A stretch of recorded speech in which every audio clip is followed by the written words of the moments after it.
শেষ ম্যাচ হবে সুইজারল্যান্ড বনাম কলম্বিয়ার। এই ম্যাচটা হয়তো অতটা গ্ল্যামারটাই না, কিন্তু ট্যাকটিক্যাল নকআউট ফুটবল যারা পছন্দ করেন তাদের জন্য এটা মাস্ট ওয়াচ। সুইজারল্যান্ড সম্ভবত 3-4-2-1 অথবা 4-2-3-1 শেপে নামবে।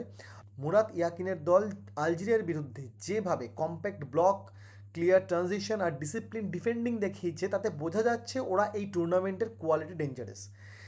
জাকা মাঝমাঠে টেম্পো ধরে রাখবেন, এমবেলো ডিরেক্ট রানিং দেবেন, আকাঞ্জি ব্যাকলাইন সামলাবেন। অন্যদিকে কলম্বিয়া হয়তো 4-2-3-1 বা 4-3-3 থাকবে। যদি আমায় খুব অনেস্টলি জিজ্ঞাসা করা হয়, সাউথ আমেরিকা টিমের মধ্যে সব থেকে ভালো এবং একজোট কম্প্যাক্ট ইম্প্যাক্টফুল টিম কাকে লাগছে, আমি বলবো কলম্বিয়া। তারা যেমন প্রেস করতে পারছে, তারা যেমন ডিফেন্ড করছে, তারা যেমন মাঝমাঠ সামলাচ্ছেন, তেমনি গোল বক্সও সামলাচ্ছেন। তো কলম্বিয়া এই ম্যাচে তো আমার কাছে ফেভারিট, অসম্ভবভাবে একটি দুর্দান্ত টিম।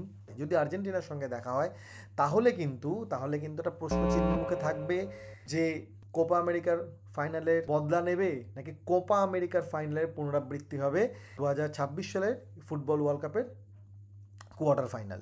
লুইস ডিয়াস সাইডে গেম ব্রোকার, জন অ্যারিস ফর্মে আছে, জেমি রদ্রিগেজ যদিও ডিপার কন্ট্রোল নেয় তাহলে সুইজারল্যান্ডের লাইন্স ভাঙার চাবি ওর কাছেই থাকবে।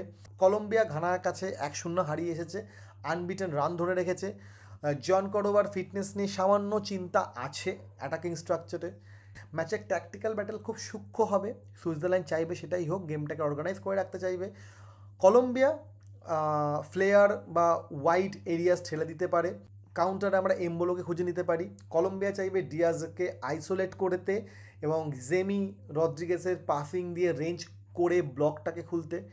আমার কাছে এটা কি বলবো, কলম্বিয়ার কাছেই ঝুঁকছে ম্যাচটা। সুইজারল্যান্ড ভালো খেলেছে, তবু কলম্বিয়ার যেভাবে খেলে আসছে, যেভাবে ওরা পর্তুগালকে আটকে দিয়েছে, যেভাবে ওরা ঘানার সঙ্গে খেলেছে, যেভাবে ওরা প্রেস করছে, আমার মনে হয় এটি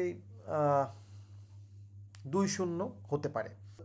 সুইজারল্যান্ড যে ধরনের দল, যারা যে স্টাইল নিয়ে খেলে, যে স্ট্রাকচার দিয়ে ম্যাচ জেতায়, সেটা যদি খুব হেভিলি ইম্প্যাক্টেড হয় কলম্বিয়ার উপর, তাহলে হয়তো রেজাল্ট একটু এদিক ওদিক হতে পারে। তবু আমার এই ম্যাচটার ফেভারিট কলম্বিয়া।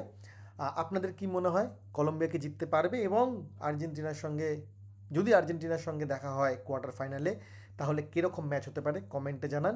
আর অবশ্যই ফলো করুন আমাদের চ্যানেল ক্রীড়ালজি।